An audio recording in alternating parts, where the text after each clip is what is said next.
Okay, we've been talking about men and how they also are victims of domestic violence and why there's a need to provide support for men who are experiencing such a thing.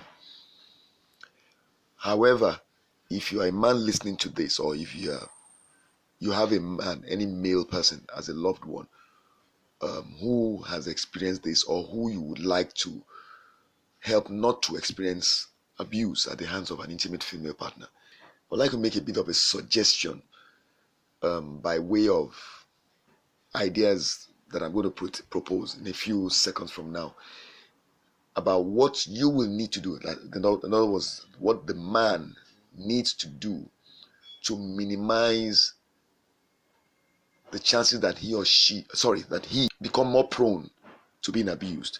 And I'm talking from personal experience as a as a person who has survived exposure to extreme form of what I'll call multidimensional abuse, verbal, psychological, emotional, and physical, at the hands of an intimate female partner.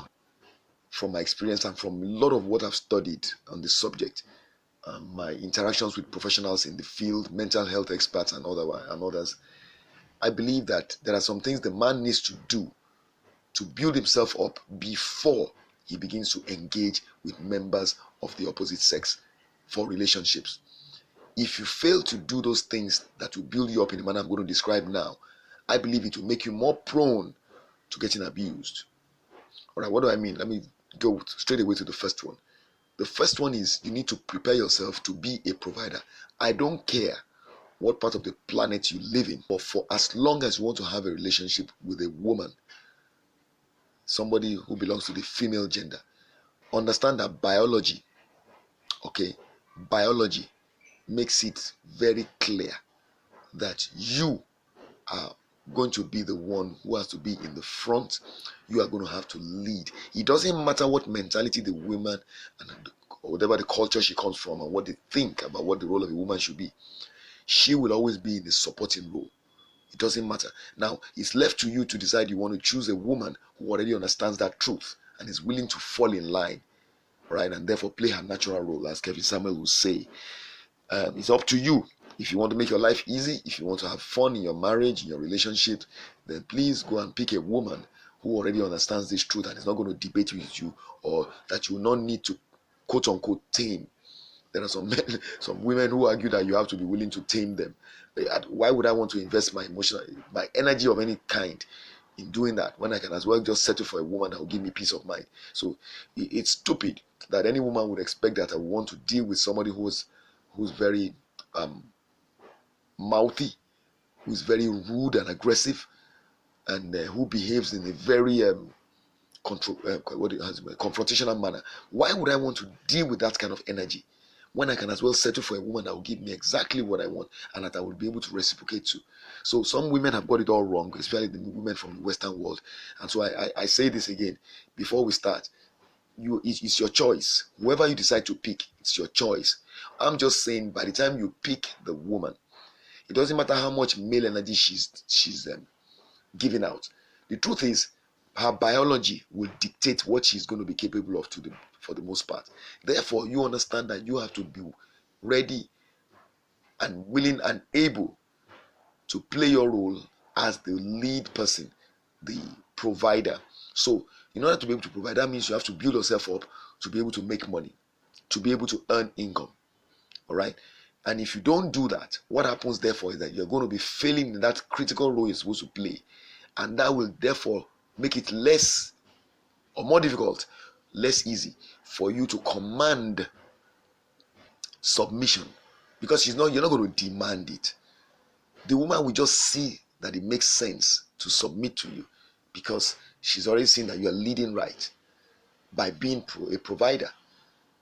If you are not a provider, it doesn't mean that makes you less worthy of submission or less of a man. Okay, no, it only means that you may have to do a little bit more to make the woman kind of cooperate with you. That's my opinion, and I've looked at it from the practical reality of life, not from a conceptual standpoint or from a theoretical standpoint. I'm looking at it based on reality of living. For instance, we have no food at home to eat. There's no money to pay the bills. Your manhood is really being put to test in such situations. This is where you prove to the woman that you're worthy of her support. It doesn't mean she's not going to give you support while you are not able to provide. It just means that you've got to pick yourself up and make something happen. You've got to challenge yourself to be a man and do what is required of the man, because you are the head of the home. You are to lead while she supports. You are to provide while she supports. So if you are not capable and you're not manifesting your full potential in the area of being a provider, then you are not doing what you're supposed to do as a man in the home. Hopefully you will have a woman that understands that she can support you to manifest, to kind of actualize your full potential and help you get back on your feet, because it does happen. There are men who sometimes have to start. There are women the women they have in their lives are the ones that support them to manifest their manhood, to actualize their manhood. No problem. All I'm just saying is that if you want to go into a relationship with a woman, it is better for you to first of all build yourself up as a provider. Actually, that even makes you more attractive, and will probably make you more attractive to a woman that you are looking for, than if you are just a guy coming with nothing in your pockets, nothing in your hands. You are not having anything going for you, and then you want to go and pick up a woman. On what basis? We're not saying it doesn't happen. We're not saying it can't happen. We're just saying, for the most part, if you want to make it work, build yourself up to be able to provide first of all. All right, so that's the first step, and I think it's important. It's a very important step. I think some men, especially in today's world, are missing it. If you want to go to a relationship with a woman in which you're not going to experience abuse, it is important that you're able to provide. Put yourself up, build yourself up to the point where she will see you that you are able to provide. Even if she also has, it won't matter. She will know. It's unspoken word called non-verbal communication. In her mind, she will understand that, okay, it's not like this man is living off me. It's not like this man needs me financially or whatever. It's not like this man cannot provide and I'm the one. So this guy has it. This guy can provide. So there will be respect. That's the truth. So it's not, I said in another video, respect is not your birthright. Respect is not something you just demand.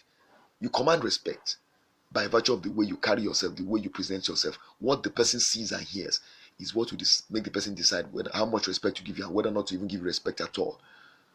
And I'm saying that if you're going to pick a woman in today's world, in any part of, even generations before we were born, the man was supposed to be presented as a person that could provide for the woman. He was supposed to be able to, quote unquote, take care of a woman. And one of the ways you will take care of a woman is by being the provider in the home, in the relationship, in the family. By the time you have kids, you want to be able to provide for your offspring as well. So that means you've got to build yourself up first of all. So you've got work to do. So if you're a man looking to make sure you eliminate the possibility of abuse at any point in your life, of course, what are we talking about? You can be rich and you can be wealthy and all that, and you can still experience abuse. That is true. There are other things there are other factors that come into play there that you can also, I'll be talking about regarding that area. But right now I'm saying that one of the ways that a man becomes extremely vulnerable to being abused by a female partner, whether or not she has money, that's the funny thing, whether or not she can provide on her own, whether or not she has the means to even do anything that you're not able to do. Even a woman without any money, any capacity to make money, will abuse you if you don't have money to provide. If you don't have the resources to provide for the home, she will expose you to all forms of abuse: emotional, verbal, psychological, and definitely, depending on her kind of disposition. If she's, there's some women who are very, how do I put it now, masculine in their disposition.